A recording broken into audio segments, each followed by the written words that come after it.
3, 2, 1. Olá, povo do terceiro médio. Aqui é o Hélio de novo, com aula de filosofia, ok? E o tema agora é o liberalismo e o justnaturalismo, que são os conceitos, né, as doutrinas do segundo capítulo, capítulo 2 da nossa apostila de filosofia, ok? Então a gente muda um pouco o foco, né? O tema agora é filosofia política e a gente vai falar dessas ideias que são a base de muitas das concepções políticas atualmente, tá?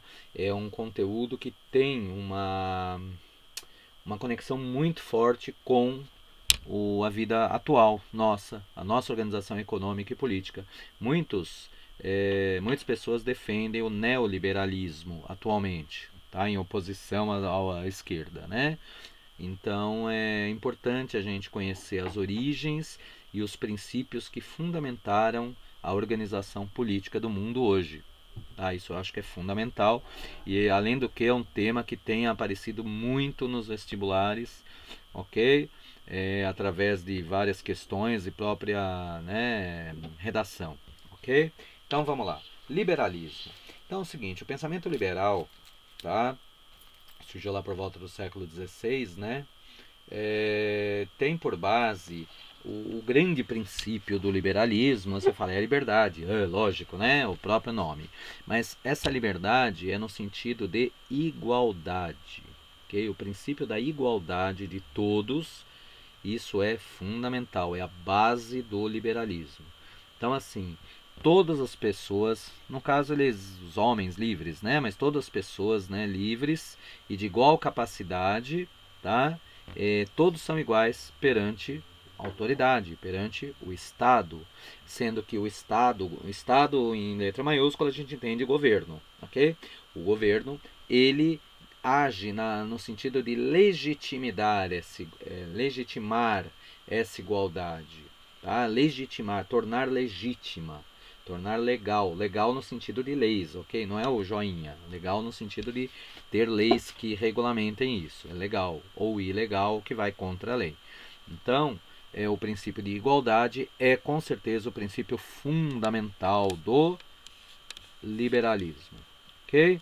Só que não é só isso, tem muito mais, tá? O liberalismo, essa doutrina política econômica e os principais valores, além da liberdade, dos direitos individuais, do pluralismo político, vem o Estado de Direito. Então a liberdade é meio óbvio, né? O próprio nome já diz. O que seria essa liberdade? A sua liberdade de trabalhar e de exercer suas funções do jeito que você quiser. Pegar o seu capital, o seu dinheiro, aplicar onde você quiser. Se você quiser montar uma empresa, você tem liberdade total para fazer isso, seja de pequeno, médio ou grande porte. Então é o seguinte, você tem liberdade para se organizar economicamente, tá? Os direitos individuais, todos têm direitos, tá? E devem ser preservados. Pluralismo político é aquela ideia de que, já que a liberdade ela deve acompanhar, né, garantir os direitos e garantir a liberdade econômica, por que não política também? Então, o pluralismo político é, dentro da liberdade política, todas as correntes podem, né, se manifestar, devem, inclusive, tá? Então, teria um pluralismo político. O regime de partido único não funciona no neoliberalismo. E, principalmente, o Estado de Direito. Estado de Direito, ele é um conceito que volta e meia vocês ouvem, né, nos jornais, na mídia, tem ainda mais agora com o Supremo Tribunal Federal, juízes, né, toda a atuação dessas pessoas, né, junto a ministros, presidente, a próprio povo. Então, assim, volta e meia a gente ouve falar, olha, temos que defender o Estado de Direito. O Estado de Direito não pode, né, não pode ruir, ele é a base da nossa sociedade. Ok? A gente ouve isso, falar frases assim constantemente. E o que é o Estado de Direito? É uma situação em que a maior autoridade de um país não é o presidente. E se fosse a monarquia, não seria o rei. A maior autoridade de um país são as leis. Ok? Ou seja, todos, desde o mais simples até o presidente, tá? Todos estão submetidos à mesma autoridade, que é o conjunto das leis. Tá? Esse aqui é a Constituição do Brasil, tá? Um exemplar, a Constituição de 88, onde tem a legislação básica. Tá? Por exemplo, título 1, a República Federativa do Brasil, formada pela união indissolúvel dos estados e municípios e do Distrito Federal, constitui-se em Estado democrático de direito e tem como fundamentos soberania, cidadania e dignidade da pessoa humana, valores sociais, do trabalho, da livre iniciativa e o pluralismo político. Olha os princípios do liberalismo logo no primeiro artigo da Constituição. A nossa Constituição, que é a legislação básica do país, ela tem por base esses princípios liberais. Tá na própria lei. Tá? Olha só, a maior autoridade de um país são as suas leis. Todos, inclusive as pessoas eleitas, inclusive deputados que têm poder para mudar as leis, senadores, presidentes, governadores, prefeitos, todos estão submetidos à lei. A lei é a grande autoridade de um país. É claro que essas pessoas têm como interferir e alterar essas leis, tá? Mas aí vai por isso o Estado democrático de direito, com o pluralismo político. Todos votam as leis concordadas por todos, ok? Lembrando que essas leis e esse Estado de direito não é um conceito qualquer que se tira de qualquer lugar, tá? Ele vem da investigação racional. Ele seria um conceito lógico, racional, ideal, ok? Então, assim, essas leis, tá? Elas são discutidas livremente numa democracia e são promulgadas porque elas devem seguir a racionalidade, os direitos. A gente vai falar dos direitos, quais são os nossos direitos, ok? Então ela deve necessariamente ser obedecida por ser racional, ok? Tudo bem? Dentro do liberalismo, qualquer dúvida, vocês mandem mensagem para a gente, ok? Vamos lá então. Dentro do liberalismo, uma doutrina muito forte é o chamado justnaturalismo, também chamado direito natural, doutrina do direito natural, ok? Então, o justnaturalismo é um movimento que se desenvolve a partir do século XVI. E a ideia é o quê? O liberalismo é uma doutrina mais geral, pega a economia, a política e o próprio comportamento humano. O justnaturalismo é especificamente direcionado para o direito, ok? Então é o seguinte, a ideia do justnaturalismo é que todos os nossos direitos eles são naturais. Nós temos direitos naturais, ok? Imutáveis, invioláveis, universais. Ou seja, são leis impostas pela natureza para tudo que existe, ok? Então nós teríamos uma legislação, tá? O fundamento dessas leis, tá? Ele seria natural, ou seja, para se criar essas leis, você tem que necessariamente seguir a natureza humana. Ou seja, para o justnaturalismo, uma lei ela tem que necessariamente ser justa, ok? E o que significa ser justa? Seguir o direito natural, seguir a regulamentação das relações humanas através da razão, independente da vontade de Deus. Segundo os justnaturalistas, a religião tem um peso importante na sociedade, porém as leis devem ter por base não a teologia, mas a racionalidade. Os justnaturalistas separam o direito da teologia, tá? Eles rompem de vez com a era medieval, onde as leis eram feitas com base nos princípios religiosos, tá? Dessa ideia do justnaturalismo veio a ideia do Estado laico. Tá? O Estado não deve se misturar com religião, ok? A ideia vem daí, do justnaturalismo. Vamos adiante. A gente está falando de direitos.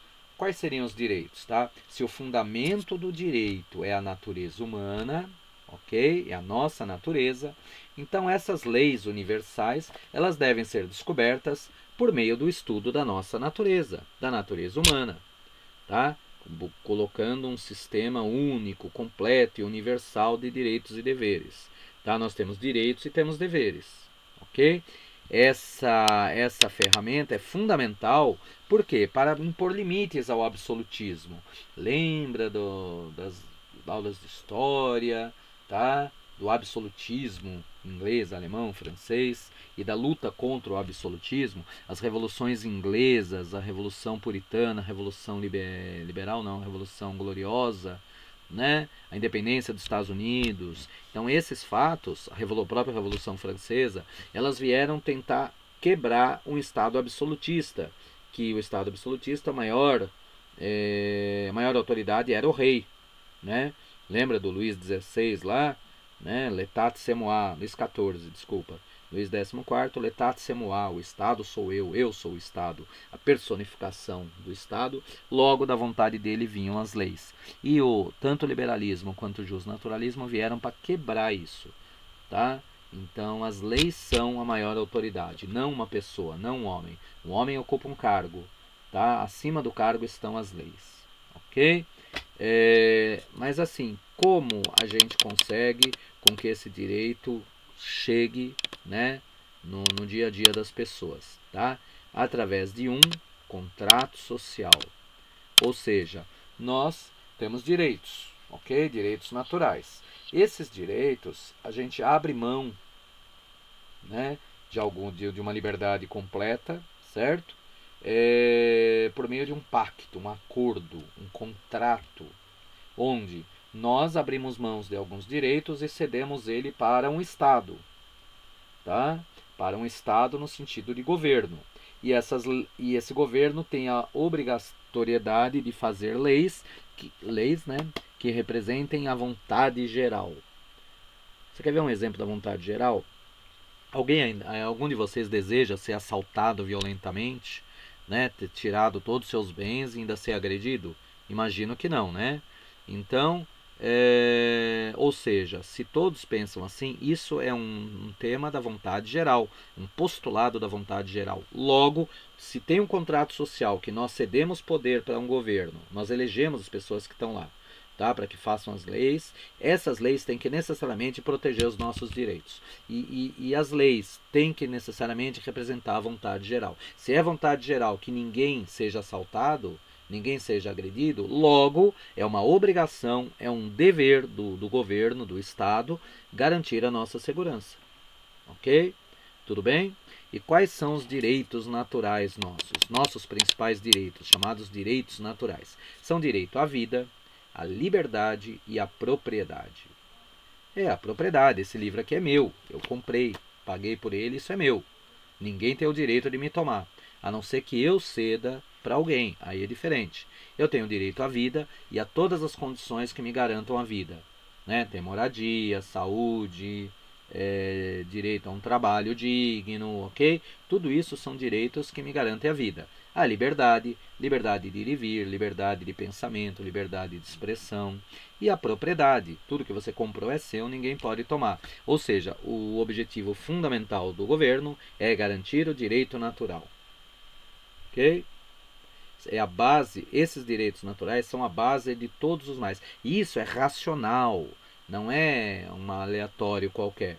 É tirada da razão humana. Se você quer que as pessoas vivam em grupo e vivam harmonicamente, tem que ter uma organização. Essa organização tem que ser natural, tem que obedecer à razão humana. Tá? E é nesse sentido que o direito natural se transforma em direito civil ou positivo.